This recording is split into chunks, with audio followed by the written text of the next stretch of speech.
আওয়ামী লীগের সাবেক এমপি সৈয়দা সাজেদা চৌধুরীর দুই ছেলে ক্ষমতার দাপটে ত্রাস সৃষ্টি করেছিল ফরিদপুরে। ছাত্রলীগ, যুবলীগ নেতাদের নিয়ে গঠন করেছিল মামা বাহিনী। এখন তারা পালিয়ে রয়েছেন আর মুখ খুলতে শুরু করেছেন তাদের হাতে নির্যাতিতরা। 2008 থেকে টানা 14 বছর ফরিদপুর 2 আসনে এমপি ছিলেন সৈয়দা সাজেদা চৌধুরী। এ সময় তার দুই ছেলে বাবুল ও লাবু মায়ের রাজনৈতিক প্রভাব খাটিয়ে গড়ে তোলে ত্রাসের রাজত্ব, গড়ে সম্পদের পাহাড়। 2018 সালে দলীয় কোন্দলে এলাকা ছাড়েন বাবুল। চাঁদাবাজি, টেন্ডারবাজি, নানা অনিয়ম দুর্নীতির চক্র তখন চলে আসে ছোট ভাই লাবুর নিয়ন্ত্রণে।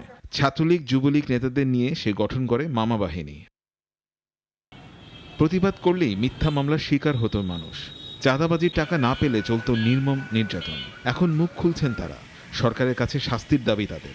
সাজেদা চৌধুরীর পুত্র দুর্নীতি প্রতিবাদ করার কারণে আমাকে ধরে নিয়ে গুলি করছে। যে কোনো ঘটনায় মামলা হইলে বিএনপি কর্মীরা, বিএনপি নেতারা ওদেরকে মামলা দিছে। হাতুড়ি বাহিনী, মামা বাহিনী তৈরি করে এরা অনেক মানুষের জীবন এরা ধ্বংস করে দিছে। 12 থেকে 1300 নেতাকর্মীরা আসামি করছে। যুক্তরাষ্ট্র, অস্ট্রেলিয়া ও কানাডায় সম্পদ গড়ার অভিযোগও রয়েছে সাজেদা চৌধুরীর দুই ছেলের বিরুদ্ধে। তাদের একটাই চিন্তা চেতনা ছিল যে কিভাবে এই মানুষগুলোকে অন্যায় অত্যাচার করে তাদের জমি ক্ষেত লুণ্ঠন করা যায়, তাদের সম্পদ লুণ্ঠন করা যায়। পৌরসভার 17টা বছর পৌরসভার বিভিন্ন ধরনের ফান্ড আসছে, হাজার হাজার কোটি টাকার ফান্ড আসছে, একটা কাজ করে নাই এবং দুর্নীতি করে এই লুটপাট করে খাইছে। মায়ের মৃত্যুর পর 2022 সালের পর গেল নির্বাচনেও এমপি হন সাজেদা পুত্র শাহাদাব আকবর চৌধুরী লাবু। গত 5 আগস্ট সরকার পতনের পরই এলাকা ছাড়েন তিনি। নিউজ ডেস্ক, নাগরিক।